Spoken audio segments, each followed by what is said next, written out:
Vamos a leer hoy desde el versículo 13 en adelante del Salmo 139, que es el objeto de nuestra meditación durante este mes.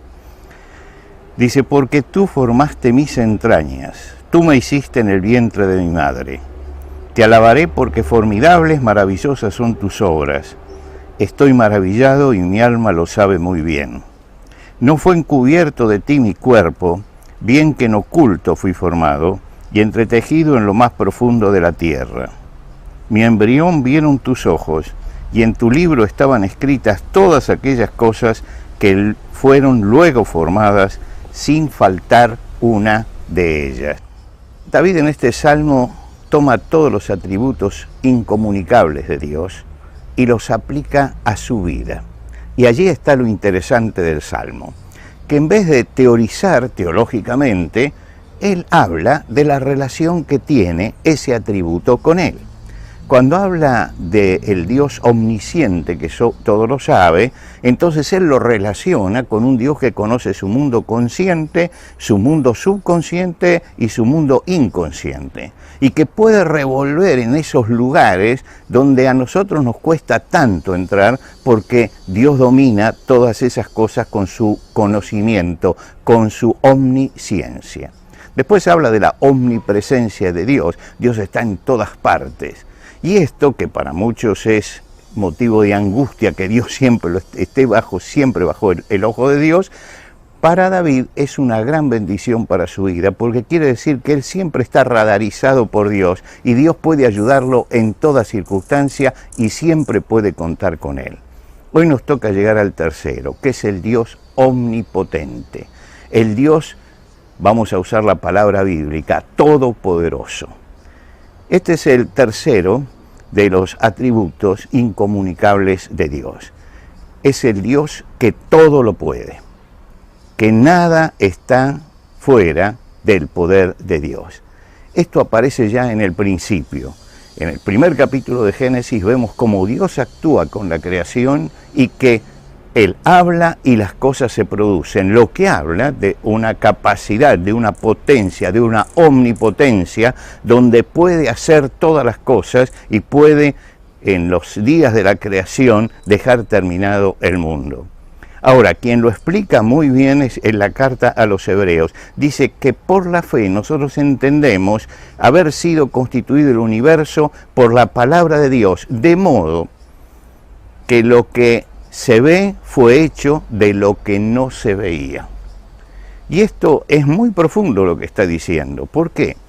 Porque el gran problema del hombre y el gran problema de la existencia de Dios, esto que es una discusión casi eterna, digamos, desde que el hombre es hombre, esto es algo que queda sin respuesta para muchos. Solamente el hombre de fe entiende que de la nada sale algo. Cuando Lavoisier presenta su conclusión acerca de la naturaleza, él dice que nada se cree ni se destruye, todo se transforma. Entonces, él considera que la materia es eterna. Ahora, cuando algo existe, tenemos que preguntarnos por su origen, ¿por qué existe algo? ¿Por qué eso está ahí? Y la respuesta que da la carta a los Hebreos es que Dios hizo de la nada, de lo que no se ve, de lo que no se puede captar, lo visible. Es decir, que este mundo tangible es obra del poder de Dios. Y puso orden en este mundo. Un orden que sigue funcionando a través del tiempo. A pesar de la segunda ley de la termodinámica, de la ley de la entropía, de que todo tiende al desorden, sin embargo, en el mundo todo se va renovando, lo que implica que hay una mente poderosa atrás, la mente del Todopoderoso. En la palabra de Dios, al padre de la fe, al primer hombre llamado individualmente por Dios para generar un pueblo, Abraham, Dios le da todas las promesas, y las promesas es que él va a ser el padre de multitudes. Pero la vida pasa, Sara es estéril, no pueden tener hijos, Abraham tiene ya 99 años, y el hijo no aparece.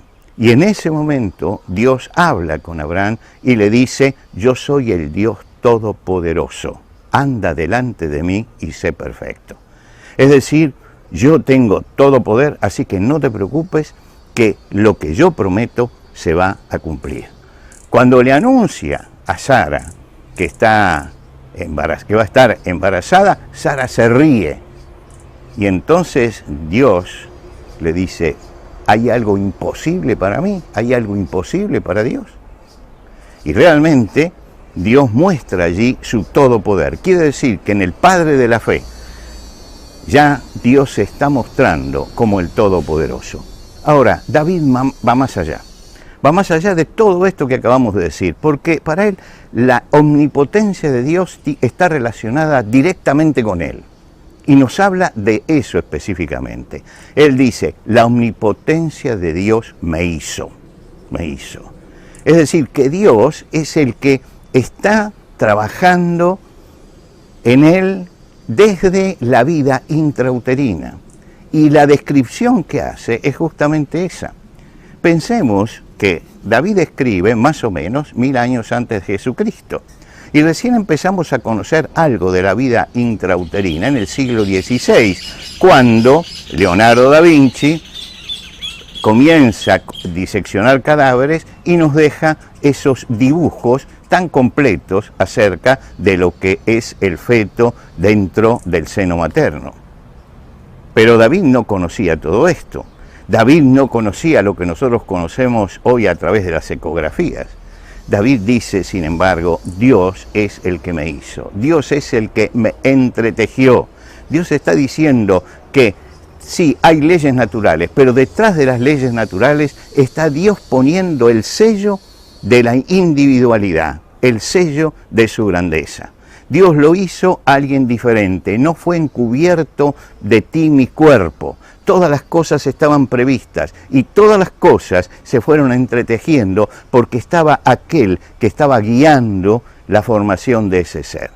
Compara la gestación con la semilla, y así como la semilla cae en lo oscuro de la tierra y se tapa, increíblemente sale la planta y la vida y se multiplica, así también en lo oculto del seno materno le pasa lo mismo al hombre. Pero resulta que David nos habla del toque creador específico en el hombre. Henry Ford, a principios del siglo XX, pone en marcha la producción en serie. Él había construido un Ford T y podía hacer con su taller 2000 Ford T al año. Pero cuando pone en marcha la producción en serie, entonces en un año hizo 2 millones de Ford T. 2 millones. Ahora los hizo todos iguales, todos igualitos, no se diferencian uno del otro. El hombre puede producir muchas cosas a través de la producción en serie, pero no puede poner el sello de la individualidad. Y lo que asombra en David es que cada ser humano tiene el sello de lo individual, el sello de Dios, mostrando que es una pieza única. Y él siente que él es una pieza única. A veces cuando hablamos del Dios Todopoderoso, es cuando tenemos algún problema. Bueno, oro porque Dios es todopoderoso. Pero tenemos que pensar también en lo individual. David pensaba en el Dios Todopoderoso en lo individual, no pensaba en lo excepcional. Cuando llega el momento tengo que pensar en esto. Él pensaba en esa actitud permanente de sostén de Dios, que no produce a los hombres en serie, sino que cada uno tiene la marca de su individualidad y que cada uno tiene marcado un destino personal. Dios, como los grandes artistas, pone el sello individual en lo que hace y ese sello está puesto en cada ser humano. Por eso David puede decir: el Señor cumplirá su propósito en mí. Porque entiende que el Dios omnipotente, que hace todo diferente, lo hizo diferente a él y tiene un propósito. Y Dios nos hizo a todos diferentes y Dios tiene un propósito para nuestra vida. Y entonces lo que tenemos que buscar es la presencia del Dios Todopoderoso para que Dios pueda cumplir su propósito en nosotros. Nos vemos la semana que viene.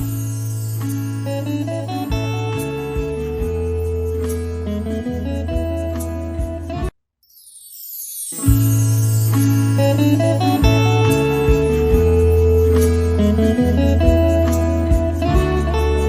Seguimos con el Salmo 139 y vamos al versículo 17 en adelante para terminar hoy este Salmo, para concluir nuestra reflexión.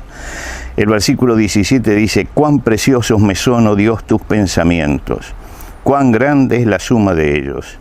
Si los enumero, se multiplican más que la arena. Despierto y aún estoy contigo. De cierto, oh Dios, harás morir al impío. Apartaos pues de mí, hombres sanguinarios, porque blasfemias dicen aquellos contra ti. Tus enemigos toman en vano tu nombre. No odio, oh Jehová, a los que te aborrecen, y me enardezco contra tus enemigos. Los aborrezco por completo, los tengo por enemigos. Examíname, oh Dios, y conoce mi corazón. Pruébame y conoce mis pensamientos, y ve si hay en mí camino de perversidad, y guíame por el camino eterno». Tomamos nuevamente este salmo ya en la parte final para concluirlo. David nos ha hablado de los tres grandes atributos de Dios: del Dios omnisciente, que lo ve absolutamente todo, que nos conoce íntimamente; del Dios omnipresente, que siempre estamos bajo su radar, nunca estamos fuera de lo que Dios está viendo; y del Dios omnipotente, que nos hizo como piezas diferentes. Ahora, el Salmo llega a su conclusión, lo que despierta en David la meditación en todas estas cosas. Para David, los designios de Dios son inconmensurables, es decir, no los puedo entender, no los puedo medir. Por eso comienza con exclamaciones, porque es una forma de la adoración y de la alabanza. «Cuán preciosos me son, oh Dios, tus pensamientos. Cuán grande la suma de todos ellos». Es decir, lo primero que se despierta es la alabanza, la adoración al Dios grande, el postrarse, el inclinarse delante de la grandeza de Dios, al comprender no solamente que Dios es grande por los grandes atributos que tiene, sino porque cada uno de ellos me afecta particularmente a mí. Ahora, esa es la primera reacción, la expresión de agradecimiento, la expresión de adoración, la expresión de un corazón que ha entendido y ha comprendido quién es Dios y por tanto le está rindiendo a Dios el tributo que merece como creador del universo. Ahora, la segunda reacción es la reacción de la ira de la santidad. Una reacción que parece como algo violento en el Salmo. Dice: «Apartaos de mí, pues, hombres sanguinarios». Él ve que tiene que echar fuera del contacto con él a los hombres violentos, a los hombres blasfemadores. Ellos no han entendido quién es Dios. Y esto es la manifestación de ira de santidad. Hay una ira que es una ira santa. Recordemos que el apóstol Pablo dice en la carta a los Efesios: «Airaos, pero no pequéis, no se ponga el sol sobre vuestro enojo». Hay una reacción natural en el cristiano, hay una reacción natural en el hombre de fe contra el mal. No es una reacción contra las personas, sino contra las conductas, contra el mal que hay en el mundo. Los griegos hablaban de ataraxia. ¿La ataraxia qué era? Bueno, que todo te resbale.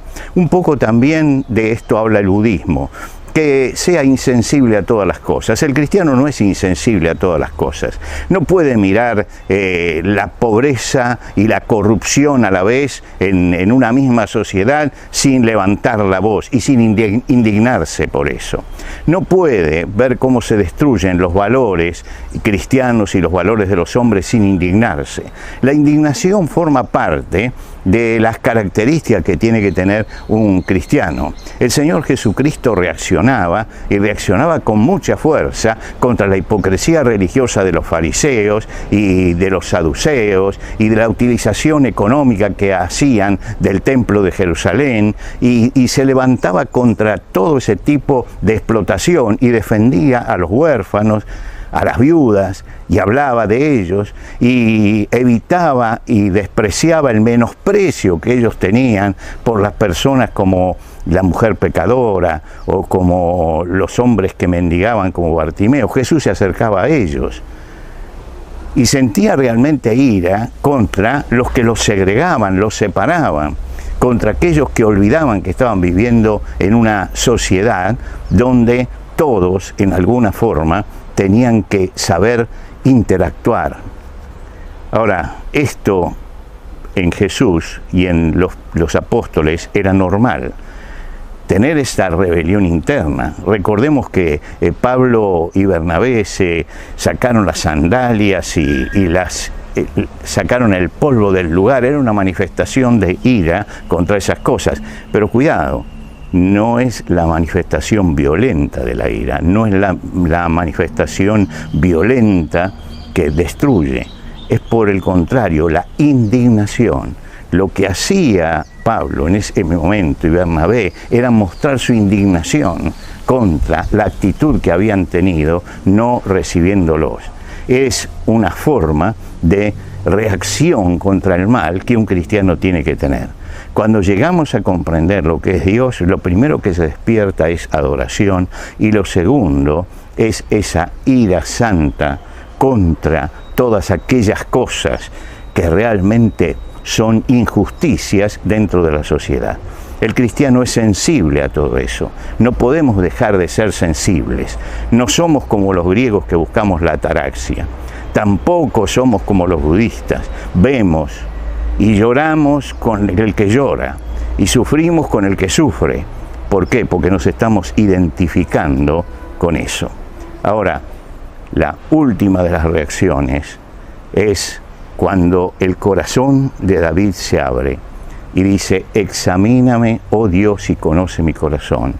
Pruébame y conoce mis pensamientos, y ve si hay en mí caminos de perversidad, y guíame por el camino eterno. Esta es una gran declaración. La gran declaración de la oración: examíname. Es decir, él siente que su interioridad es un territorio desconocido y le pide a Dios que sea el que haga el examen, que él, justamente porque le falta la subjetividad, no puede hacer. Que Dios lo mire por adentro y que sea Dios el que vaya revelándole todas aquellas cosas que a él le pasan desapercibidas, o con aquellas cosas que él es condescendiente. Que Dios lo mire y vaya ordenando su corazón, señalándole las cosas, que lo examine y que lo vaya guiando por el camino eterno. La palabra que él usa es el examen exhaustivo, que pruébame y conoce mis pensamientos, un análisis interior, un análisis de la mente, y ve si hay en mí caminos de perversidad, un análisis de la vida. Es decir, analiza mis pensamientos y analiza también mi vida.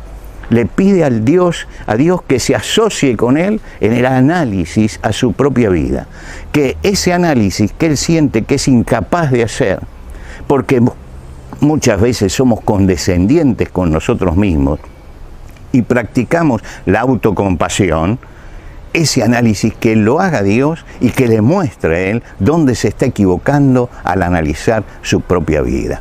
Y la petición final es: guíame por el camino eterno. Es decir, quiero la dirección de Dios en mi vida. ¿Por qué dice todas estas cosas? ¿Por qué él quiere realmente terminar su carrera triunfante? Hay dos formas de terminar la carrera cristiana. Una de las formas es la forma de Salomón, sabio toda la vida, y resulta que termina inclinado ante los ídolos. Triste final. Y la otra es la de Pablo: he acabado la carrera, he guardado la fe. Y lo que está eligiendo David es justamente que Dios entre en su corazón para que él siga peleando la buena batalla, para que pueda llegar al final acabando la carrera y habiendo guardado la fe. Que Dios los bendiga.